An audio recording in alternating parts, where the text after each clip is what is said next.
Let me begin with a controversial truth.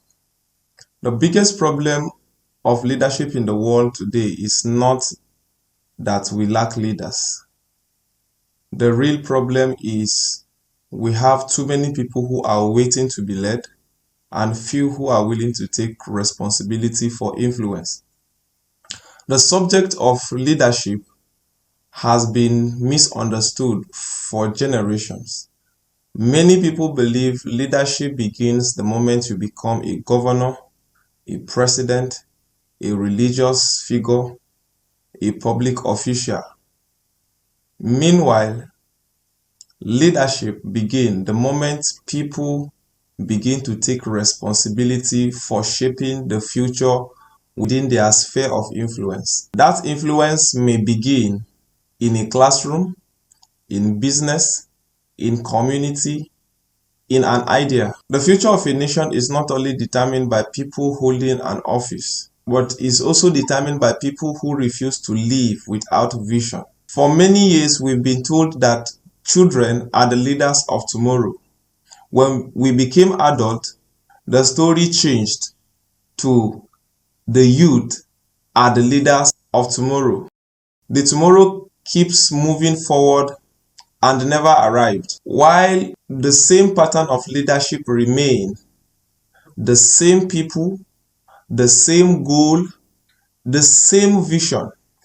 In fact, back then in primary school, there's this song we used to sing. Parents, listen to your children, they are the leaders of tomorrow. Try and pay their school fees, give them sound education. I don't know if you are part of the people who sang that song, but it's looking like the tomorrow is nowhere to be found. As sincere as that statement is about the leaders of tomorrow, there is a hidden danger in it. When leadership is always placed in the future, people don't learn how to lead the present. People begin to wait for political offices, titles, authority, and recognition. So today we must ask a deeper question: what leadership really is, and why has it failed in so many societies? I am of the opinion that we have contributed to the problem of leadership today because when you don't know how a thing looks like, you cannot even identify it when you see it. Leadership is not something you become when you grow older. Leadership is something you become when you take responsibility for the future you see. A person becomes a leader the moment you begin to move people towards a meaningful direction. Leadership is not the control of people. Leadership is the ability to shape direction. Leadership is the ability to influence behaviors, value, visions, and ideas. If the world must change, then leadership must be redefined. One of the greatest mistakes society makes is believing that leadership only belongs to people in political offices. Once leadership is reduced to politics, then a dangerous mindset develops. People begin to believe that if a country must change, then politicians must change. But then history and philosophy teaches something deeper. Society does not change because leaders appear in governance, but society changes when leaders emerge in the consciousness of its people. Government is often a reflection of the thinking of the people that produces it. If the thinking of the people remains weak, corrupt, fearful, or dependent, the kind of leadership that will emerge will mirror that same condition. In other words, a nation is not only transformed from the top, but it is transformed from the depth of its own people. The real source of leadership is vision. It means leadership begins with vision. Vision is the ability to see the reality that does not exist yet. Leadership begins when a person takes the responsibility for influence. You begin to lead when your ideas guide others, when your example inspires others, when your courage encourages others. Scripture says, where there is no vision, people are destroyed. Proverbs 28 verse 19. The world is not waiting for people with more titles.